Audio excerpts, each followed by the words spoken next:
थी मैं बहुत रोती थी उस दिन, तो मम्मी पापा टेंशन में आ जाते थे, क्या कर रहे हो, छोड़ दो फिर नहीं करना। तो मम्मी को देख के ज़्यादा लगता था मुझे, हालांकि पापा का भी स्ट्रगल देखा है मैंने। जो आपको हमेशा मोटिवेट करता रहा हो? ब्रेक्स में पढ़ती थी, 2 घंटे पढ़ा, 2 घंटे का ब्रेक ले लिया। पूरे हरियाणा का नाम रोशन किया है, आपको कैसा लग रहा है? अच्छा लग रहा है मुझे, इंडीड अच्छा लग रहा है। अभी तो फ़िलहाल ये कि मुझे अभी 5 जून वाला पेपर दोबारा नहीं देना है।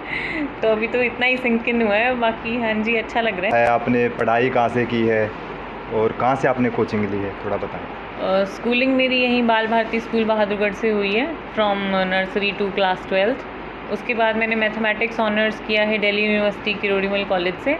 2015 में मैंने पास आउट किया था। उसके बाद मैंने कोचिंग ली थी सिविल सर्विसेज के लिए करोल बाग से दिल्ली। उसके बाद मैंने 2016 में अपना फर्स्ट अटैम्प्ट दिया था, वो मेरा नहीं क्लियर हुआ था। 2017 में मैंने सेकंड दिया था, वो भी मेरा नहीं क्लियर हुआ था। उसके बाद थोड़ा मुझे ऐसे सेटबैक्स हुआ लगा, तो मैंने 1-2 एग्ज़ाम और दिए बाकी सर्विसेज के, जिसके चलते मुझे मिनिस्ट्री ऑफ होम अफेयर्स में जॉब मिला इंस्पेक्टर की पोस्ट पे। उसके ट्रेनिंग में टाइम था, तो मैंने यंग इंडिया फेलोशिप किया अशोका यूनिवर्सिटी से। फिर मैंने जॉब की 2 साल, पटना में मेरी पोस्टिंग थी। जॉब के चलते चलते ही मैं थोड़ा तैयारी तो कर रही थी, बट इतना सेटिस्फाइड नहीं थी। मैंने तीसरा अटैम्प्ट भी दिया फिर जॉब में ही, वो भी मेरा प्री क्लियर नहीं हुआ। फिर उसके बाद मैंने रिज़ाइन कर दिया था, और ये मेरा 4th अटैम्प्ट है, और इसमें थैंकफुली अब मेरे को रैंक मिल गया है, तो it all ended well. Ma'am, आपका क्या शेड्यूल रहा और आपने कितनी मेहनत की इस एग्ज़ाम को पास करने के लिए? देखिए, मेहनत तो ठीक है की है, किसी हर की सबकी अलग फॉर्म ऑफ स्ट्रगल होता है। मेरा 2015 में देखिए मैंने शुरू किया था, हालांकि ब्रेक्स लिए मैंने बीच में, ऑलमोस्ट 3 साल का गैप लिया, और अब 2022 आ गए, तो स्ट्रगल तो किया ही है। बाकी मेरा ऐसा था कि मैं ऐसे ज़्यादा तो फॉर लॉन्ग आवर्स नहीं पढ़ती थी, मैं ब्रेक्स में पढ़ती थी। 2 घंटे पढ़ा, 2 घंटे का ब्रेक ले लिया, इस तरह से मेरे 6 to 8 आवर्स का स्टडी रहता था। और यही है, मैंने अपने लास्ट अटैम्प्ट में, जो मतलब ये मेरा फाइनल 4th अटैम्प्ट था, तो इसमें मैंने अपने नोट्स को काफ़ी रेफ़र किया जो मैंने ओवर द टाइम बनाए थे। अपने ऑप्शनल में मैंने होल्ड किया, ऐसे मेरा अच्छा गया था। तो इसी के चलते बहुत सारे फैक्टर्स जब एक साथ सिंक इन हो गए, तो मेरा इस बार फाइनली क्लियर हो गया। तो जी यही है। मैम, आपका ऑप्शनल सब्जेक्ट क्या था? मेरा ऑप्शनल था सोशियोलॉजी। फ्रॉम द बिगिनिंग ही मैंने सोशियोलॉजी ही चूज़ किया था, और मैंने बीच में कोई चेंज नहीं किया, वो मैंने सोशियोलॉजी ही मेरा ऑप्शनल था। मैम, कोई ऐसी बात जो कि इंटरव्यू के दौरान आपसे पूछी गई हो, कोई ऐसा थोड़ा एग्जाम्पल? नहीं, मेरा इंटरव्यू डैफ के अराउंड था। बाकी चीज़ें भी थी, जैसे मैं पेंटिंग्स करती हूँ हॉबी में, तो मुझे पेंटिंग्स पे काफ़ी क्वेश्चंस पूछे गए थे, काफ़ी वाइड डायमेंशंस में, कि रिपब्लिक डे पे पेंटिंग्स इस बार स्क्रॉल पेंटिंग्स थी, उनका कुछ नाम बताइए, NFT क्या होता है। तो पेंटिंग्स से मेरे से काफ़ी क्वेश्चन थे। मेरे से विमेन एम्पावरमेंट पे थे कुछ क्वेश्चंस, मुझसे अभी रशिया यूक्रेन के और प्रॉबेबल कोल्ड वॉर पे भी कुछ क्वेश्चंस थे। एक कुछ सिचुएशन बेस्ड क्वेश्चन था। ओवरऑल काफ़ी तरह के क्वेश्चन मुझसे पूछे गए थे। मैम, परिवार की तरफ से कितनी सपोर्ट रही आपको? मेरी फैमिली की मेरे को बहुत सपोर्ट रही है। मेरे पापा मम्मी, चाचा चाची और मेरे बहन भाई, ये कुछ 10-11 लोग हैं, और इनकी मेरे को फुल सपोर्ट रही है। इन्हीं से मेरे को बात करके मोटिवेशन मिलती थी कि नहीं, लगे ही रहना है। एक बार नहीं, 2 बार नहीं, 3 बार नहीं हुआ, तो इन्हीं से मेरे को सपोर्ट की वजह से ही मैं यहाँ तक पहुँची हूँ। और मुझे लगता है कि सपोर्ट आपका मैक्सिमम रोल प्ले करता है, क्योंकि आपको मेंटल स्टेबिलिटी चाहिए होती है एग्ज़ाम के लिए। ऐसा नहीं है कि नॉलेज गेन कर लिया आपने और आप वहाँ पे एग्ज़ाम में लिखा है तो हो जाएगा, नहीं। बहुत पेशेंस और बहुत हरक्यूलियन टास्क है ये। सपोर्ट तो मेरे को पूरा रहा, और I am very fortunate, I am glad about it. Ma'am, आपका माइंडसेट आपने कैसे सेट किया कि मुझे यूपीएससी में ही जाना और ये यूपीएससी मेरे को करना ही है? स्टार्टिंग में जब मैंने शुरू किया था, तब मेरे को एक नाइव, जैसे एक एस्पिरेंट होता है, उसका ही था कि गवर्नमेंट सेक्टर में जाना है, तो उसमें सबसे अच्छा क्या होता है, सिविल सर्विसेज होता है, तो मैंने स्टार्ट कर दिया था। तो पर उसके बाद जब मैं ड्यूरिंग द प्रेपरेशन, जो मेरे को एक एनलाइटनमेंट में कहूँगी उसको, होता है ना कि क्यों मुझे ये चाहिए। सिर्फ जॉब एस्पेक्ट के लिए आप ये प्रेपरेशन में जा रहे हो तो कहीं ना कहीं दिक्कत हो जाएगी, फिर बीच में आप मोटिवेटेड नहीं रहोगे।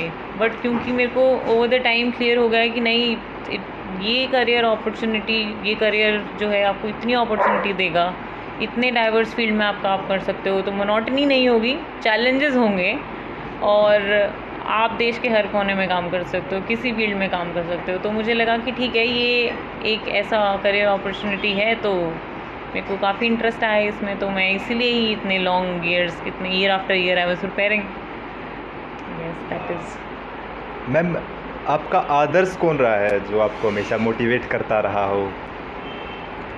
एज सच आदर्श मम्मी को देख के ज़्यादा लगता था मुझे, हालांकि पापा का भी स्ट्रगल देखा है मैंने मम्मी पापा को ही मेरे को देख के ठीक लगता था कि नहीं, इन्होंने मेरे को इतना अपॉर्चुनिटी दे दिया, ईयर आफ्टर ईयर अपॉर्चुनिटी दे दिया। मुझे कभी ऐसा, मतलब मुझे सेल्फ डाउट होता था, बट मतलब मेरे को फॉर्चुनेटली मम्मी पापा की तरफ से कभी ऐसा नहीं हुआ कि आप बहुत टाइम से चुके हो, आपका एज होता जा रहा है, आप जॉब छोड़ रहे हो।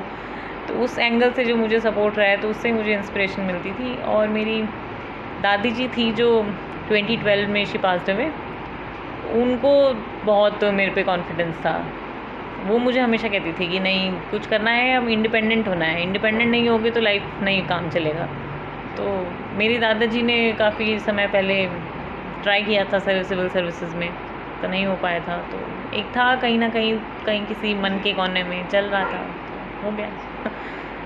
मैम, अब हमारे एस्पिरेंट्स के लिए कुछ एक बूस्टर डोज। मैम, अपने सपने तो बहुत देखे होंगे नवासना के, जी जी। कि हम भी जाएंगे। मैम, कुछ ऐसा कभी आपके साथ कुछ ऐसा हुआ हो कि जब आपका अटैम्प्ट आप प्री में ही शुरू में नहीं हो पाया था, तो मतलब कभी आपके अंदर से बिल्कुल ऐसी भावना आई हो, बिल्कुल आप रोने लगी हो कि मेरे से नहीं हुआ और अब मुझे पूरी मेहनत करनी है और मैं कर सकती हूँ कुछ, इस टाइप से? ये भावना एक बार नहीं, ये भावनाएं तो मेरे को हर बार जब मेरा प्रीलिम्स नहीं होता था तो यही भावना होती थी कि अब छोड़ देते हैं। रो लेती थी मैं, बहुत रोती थी उस दिन। तो मम्मी पापा टेंशन में आ जाते थे, क्या कर रहे हो, छोड़ दो, फिर नहीं करना तो पर नहीं, एक बार आप बर्स्ट आउट करो, अपना सारा फ्रस्ट्रेशन रो वो के निकालो जैसे भी, बट वापस पढ़ने बैठो अगले ही दिन से। यही था मेरा। तो प्रीलिम्स नहीं होता था तो लापसना के भी मैं वीडियोस नहीं देखती थी, ना अकेडमी के कुछ वीडियोस देखती थी, क्योंकि वहाँ तक तो मैं फर्स्ट स्टेज ही नहीं क्लियर कर पा रही थी। बट इस स्टेज में जब मेरा, इस अटैम्प्ट में जब मेरा फर्स्ट स्टेज क्लियर हुआ, सेकंड हुआ, तो मैंने बहुत वीडियोस देखे, मैंने अकेडमी के, ट्रेनिंग के, मैंने ऑलमोस्ट सब यूट्यूब के वीडियोस देख चुकी हूँ मैं। तो स्ट्रगल तो है, ब्रेक डाउन तो बहुत होता है, but it is fine, break down is fine, that is part of the struggle. Move on तो करना ही पड़ेगा। तो ऐसा नहीं है कि होता नहीं है, इंटरेस्ट है तो हो जाएगा, लगे रहो, हो जाएगा। और इवन इफ़ ये सब कुछ होने के बाद भी अगर नहीं होता ना, लाइफ डजंट एंड देयर। एक डर भी रहा होगा अंदर कि अगर ना हुआ तो कुछ? डर और प्रेशर तो आप देखिए, मैंने एक फुल फ्लेजेड अच्छा वेल पेइंग गवर्नमेंट जॉब को रिज़ाइन करके मैंने शुरू किया था। मैं ये नहीं बोलूँगी कि सबको ये करना चाहिए, सब अपना कैपेसिटी खुद देखिए। जॉब करते करते भी अनगिनत मतलब काफ़ी एस्पिरेंट जॉब करते करते निकालते हैं पेपर, और वो बहुत अच्छी बात है। मुझसे नहीं हो पा रहा था तो मैंने वो रियलाइज़ किया। तो यही है, अपना स्ट्रैटेजी, यूनिक स्ट्रैटेजी अपना डेवलप कीजिए, डिसिप्लिन लाइए लाइफ में, हो जाएगा। मैम, अब आपका टारगेट क्या रहेगा समाज को लेके कि आप किन चीज़ों पर ज़्यादा ध्यान देंगी? मेरे को दो चीज़ें काफ़ी, मतलब एक मैं उसमें मैं कहती हूँ कि इंटरेस्ट मेरा रहता है कि इस फील्ड में मैं काम करूँ, वो है वुमेन एम्पावरमेंट के क्षेत्र में। काफ़ी बड़ा वर्ड है, पर इसमें बहुत कुछ करने का स्कोप है। आप किसी भी स्कोप में, किसी भी फील्ड में चले जाइए, वुमेन की एजुकेशन की बात कर लीजिए, हेल्थ की बात कर लीजिए। तो ओवरऑल एक इस क्षेत्र में मेरे को इंटरेस्ट है काम करने का। दूसरा ये कि मैं जहाँ भी काम करूँ, मेरे को ग्रास रूट पे काम करना का अभी मेरे दिमाग में है कि मैं वो उसमें कुछ करना चाहती हूँ, जो गुड गवर्नेंस जिसको बोलते हैं। तो फाइनली तो वही है ना कि जो जिसके लिए है वो उसको मिल जाए। आम आदमी के लिए बन रही हैं योजनाएं, तो हम वो कर पाएँ तो मुझे उसमें ठीक लगेगा। तो मैं, वो मेरी एस्पिरेशन है, मैं कुछ कर सकूँ उसमें। मैम, कुछ ऐसा जो आपने सोचा हो कि हाँ, मैं IAS बनने के बाद और वो शेयर करूँगी, इस टाइप से कुछ? मैंने ये सोचा था कि देखो, मैं भी बहुत लोगों की स्ट्रैटेजी सुनती थी और सबकी होती हैं, वो उनके लिए काम की होंगी, और मैं कभी भी वो स्ट्रैटेजी अपना नहीं पाती थी, मैं वो फॉलो ही नहीं कर पाती थी कि मैं 8 घंटे पढ़ रही हूँ, या मैं ब्रेक्स नहीं ले रही हूँ लाइफ में या फिर मेरे को ब्रेक डाउन ही नहीं हो रहा है। तो मैं ही कहूँगी, मैंने काफ़ी कैजुअल अप्रोच रखा था स्टार्टिंग में। कैजुअली तो नहीं होगा ये पेपर, ये मेहनत तो मांगता है ये पेपर, पर ऐसा नहीं है कि वो मेहनत आपको खुद को आइसोलेट करके और एक रेडिकल लाइफस्टाइल अपना के कमरे में बंद होके मिल ही करनी है। ठीक रहिए, कैजुअल रहिए, अपना कैपेसिटी के अनुसार पढ़िए, नहीं पढ़ना सो जाइए, खुश रहना है, फैमिली के साथ रहना है और आराम से पढ़ाई करनी है। प्रेशर लेके पढ़ाई नहीं करनी, नहीं हो पाएगा।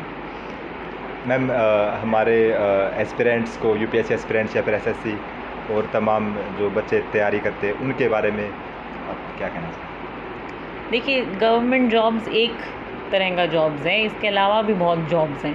Skills is very important. अभी क्या होता है, मेरे साथ भी हुआ, गवर्नमेंट जॉब के चक्कर में हम इतने साल, क्रूशियल साल निकाल देते हैं और ज़रूरी नहीं है सबको ही सफलता मिले। तो इट इज़ वेरी इंपॉर्टेंट कि आप राइट टाइम पे रियलाइज़ कर लें कि अगर आपकी कॉलिंग है भी कि नहीं उसके लिए। प्राइवेट सेक्टर में इतना अपॉर्चुनिटी है, इतना सब कुछ है, स्किल्स डेवलप कीजिए, सब कुछ ऑनलाइन अवेलेबल है, कोर्सेज लीजिए। ऐसा तो है ही नहीं, मैं नहीं मानती कि हर चीज़ के लिए कि फाइनेंशियल कंस्ट्रेंट एक बहुत वो हो सकता है कि हाँ वो रीज़न दे दें हम। फ्री में इतना सब कुछ अवेलेबल है, तो there are so many platforms. आप सोशल मीडिया को लर्निंग के लिए यूज़ कीजिए और साथ साथ कुछ जॉब ले लीजिए। अगर तैयारी भी कर रहे हैं गवर्नमेंट जॉब्स की, कुछ फ्रीलांसिंग कर लीजिए। मैंने नहीं किया था ये, मैंने जॉब करके छोड़ दिया था, मेरा अलग वो है, पर मुझे लगता है नहीं, अपना बैकअप रखिए, side by side hobby pursue कीजिए, हो जाएगा। मैम एक बार फिर से आपको 64वीं रैंक के लिए आपको प्रॉपर आईएएस मिला है, उसके लिए बहुत बहुत बधाइयाँ, और आपने हरियाणा का नाम रोशन किया है, उसके लिए भी thank you so much, thank you so much. तो भाई चैनल को लाइक और सब्सक्राइब ज़रूर करना। धन्यवाद।